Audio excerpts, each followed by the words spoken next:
Coba bayangin deh, Anda punya sertifikat tanah yang sah, resmi dari negara. Tapi tiba-tiba negara yang sama ngasih izin ke perusahaan buat nambang di tanah Anda itu. Nah, inilah inti dari tragedi Bekambit.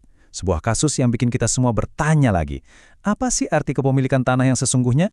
Pertanyaan ini kan, jujur aja bikin resah ya, soalnya ini menyangkut dasar dari kepastian hukum.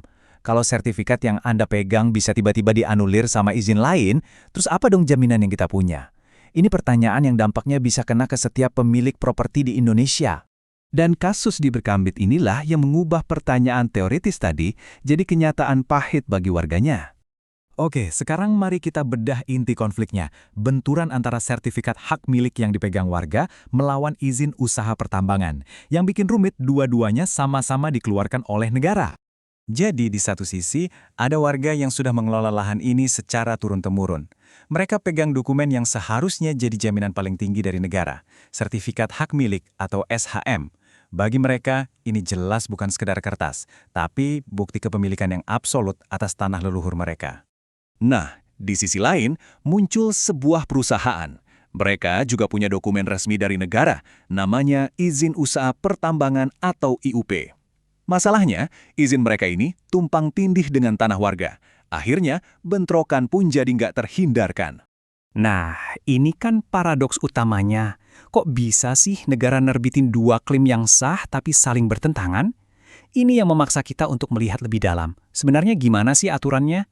Untuk memahaminya, kita perlu melihat langsung ke dalam hukum agraria Indonesia.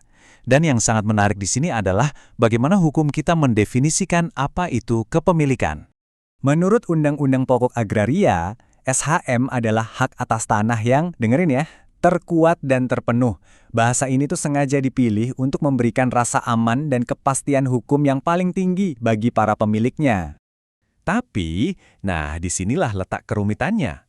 Kata terkuat itu ternyata tidak sama dengan mutlak atau tak bisa diganggu-gugat. Ada beberapa kondisi khusus di mana kekuatan SHM ini bisa diuji. Secara hukum, hanya ada 3 cara sebuah SHM bisa dibatalkan. Pertama, kalau terbukti ada cacat administrasi pas sertifikatnya diterbitkan. Kedua, kalau ada putusan pengadilan yang final dan mengikat. Dan ketiga, jika ada kesalahan prosedur, misalnya tanahnya tumpang tindih dengan kawasan hutan yang sudah ditetapkan lebih dulu. Jadi, poin krusialnya adalah ini. Sebuah sertifikat itu tidak bisa begitu saja dianulir oleh izin yang baru. Harus ada proses hukum yang spesifik dan jelas, entah itu lewat pengadilan atau pembuktian cacat administrasi. Ini bukan sesuatu yang bisa diputuskan secara sepihak. Lalu, bagaimana kedua pihak yang sama-sama memegang surat dari negara ini beradu argumen? Mari kita lihat kebuntuan hukum dan sosial yang terjadi.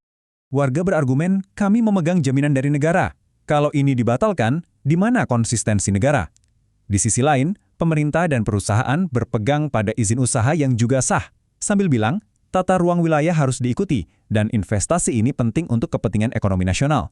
Keduanya merasa benar berdasarkan dokumen yang mereka miliki. Kasus Bekambit ini bukan sekedar insiden tunggal ya.